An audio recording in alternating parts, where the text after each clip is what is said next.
মাংসগুলি দিয়ে দিতেছি।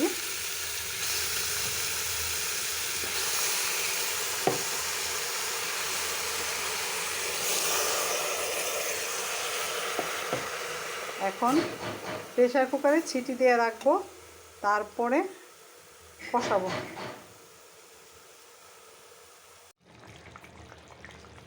এটা দেশি মুরগির কুরমা, টক দই দিয়ে রান্না করলাম। একটু আলু দিছি কুরমাতে, আলু দিলে ভালো লাগে কুরমাতে। মুরগির মাংসের যদি কুরমা হয় তা আলু দিলে ভালো, আলুটা ভাইজে নিতে হয়, তাহলে খাইতে খুবই ভালো লাগে। এখন পেঁয়াজ ব্রাউন দিয়ে নামায় ফেলব। এটা রুই মাছ ভুনা, এটা ধইনা পাতা দিলাম, কারণ ধইনা পাতা না দিলে ভুনাটা ভালো লাগে না, ফ্লেভারটা সুন্দর। জিরা পাউডারও দিয়েছি, একটু ধইনা পাতা দিয়ে দিলাম। টমেটো দিয়ে রুই মাছ ভুনা করলাম।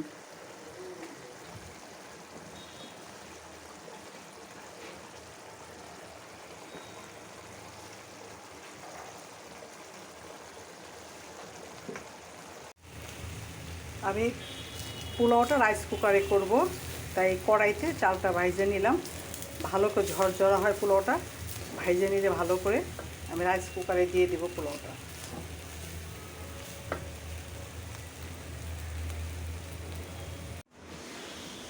রাইস কুকারে পোলাওটা হয়ে গেছে, পেঁয়াজ বেরেস্তা দিয়ে দিছি।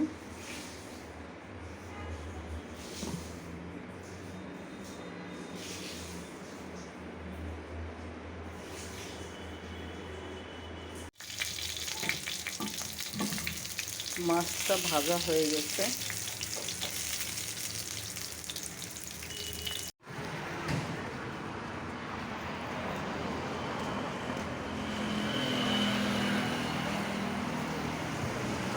সংসদ ভবনের সাইডে একটু হাঁটাহাঁটি করতেছি।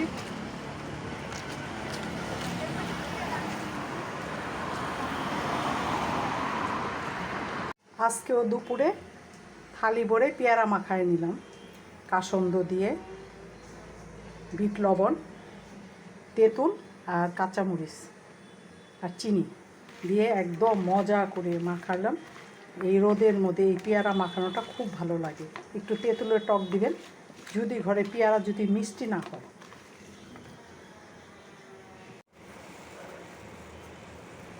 চাটা হয়ে গেছে, দুধটা দিয়ে দিলাম। এখন একটু জাল হবে, তারপরে ঢেলে নিব।